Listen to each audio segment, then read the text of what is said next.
Students, welcome to the online classes and I am your EVS teacher.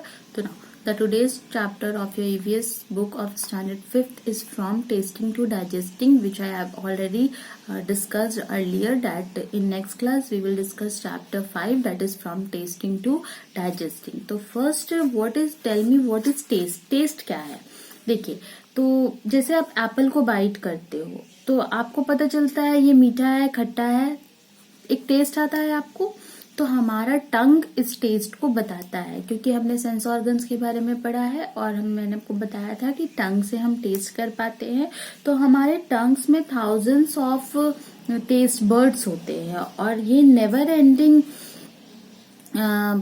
Nerves होते हैं और ये क्या करते हैं, मैसेज हमारे ब्रेन तक पहुंचाते हैं और फिर हमको जाके पता चलता है कि हम जो फूड खा रहे हैं वो स्वीट है, सोर है, सॉल्टी है या फिर बिटर है।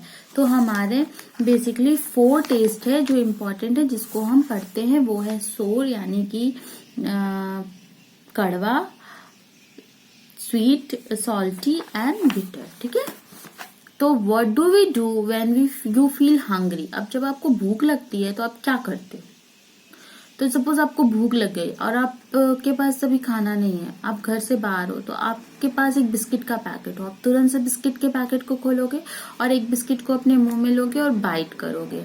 तो फिर क्या है, आपका जो माउथ का है वो एक जूस को रिलीज करेगा और उस जूस को हम सलाइवा कहते हैं। और जब आप फूड को च्युइंग करना यानी कि चबाना शुरू करते हैं तो ये क्या होता है, धीरे धीरे टूटते जाता है, ब्रेक डाउन होता है और फिर हम उसको निकल पाते हैं। क्योंकि आप ऐसे बड़ा सा बिस्किट ले मुंह में और बिना उसको चबाए आप अंदर अपने पेट तक तो नहीं पहुंचा सकते, तो उसके लिए आपको फूड को च्यू करना होगा और च्यू करने के टाइम हमारे मुंह में सलाइवा सिक्रीट होता है और ये सलाइवा फूड को पचाने में हमें हेल्प करता है और फूड को वो बहुत स्लिपरी बनाता है, जिससे खाना आसानी से अंदर चला जाता है।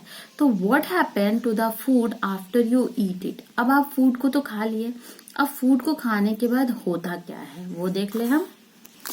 तो the food we eat is broken down into simpler form and absorbed by our body to release energy, and this process is called digestion. Digestion is breaking down food into smaller pieces and simpler form to release energy. देखिए, अब जब आप food को खाते हैं तो इस food को हम अपने दांत और सलाइवा के हेल्प से स्मॉलर फॉर्म में उसको ब्रेक डाउन कर देते हैं और फिर क्या होता है कि हमारा बॉडी इस फूड से जो एनर्जी है उसको ऑब्जर्व करने लगता है और इस प्रोसेस को हम डाइजेशन का प्रोसेस कहते हैं। यानी कि डाइजेशन में फूड का प्रोसेस है जिसमें फूड को ब्रेक डाउन करना स्मॉलर पीसेस में, सिंपलर फॉर्म में और एनर्जी को रिलीज करना।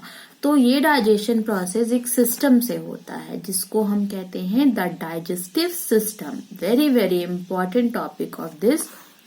तो डाइजेस्टिव सिस्टम हम थोड़ा सा शुरू करते हैं कि ये है क्या। देखिए, our body has an organ system for the digestion of food.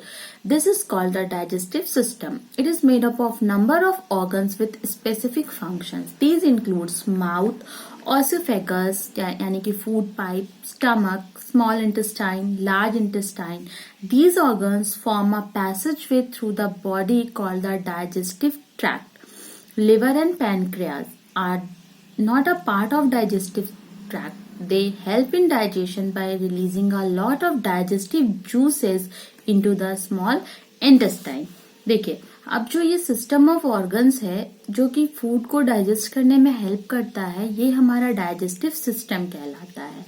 अब ये digestive system numbers of organs के साथ जुड़ा हुआ है, जिसमें हमारे माउथ से शुरू होता है ये ऑर्गन और धीरे धीरे हमारे अंदर एक पैसेज बना है जिसमें ये हेल्प करता है फूड को डाइजेस्ट करने में। तो माउथ के बाद ऑसियोफेगस जो कि यहाँ पे होता है, हमारे फूड पाइप जिसको हम कहते हैं, जिससे हमारा खाना अंदर जाता है, फिर स्टमक हमारा पेट, फिर हमारे बॉडी में 2 इंटेस्टाइन्स है, small intestine and large intestine. इसके अलावा क्या है कि 2 और बॉडी पार्ट्स है यानी लिवर और पैनक्रियाज, ये डाइजेस्टिव सिस्टम का पार्ट नहीं होते, बट ये खाना को डाइजेस्ट करने में बहुत इंपॉर्टेंट रोल प्ले करते हैं। अगर ये दोनों नहीं होगा तो कोई भी आदमी जो भी खाना खा रहा है वो कभी नहीं पचा पाएगा। क्यों?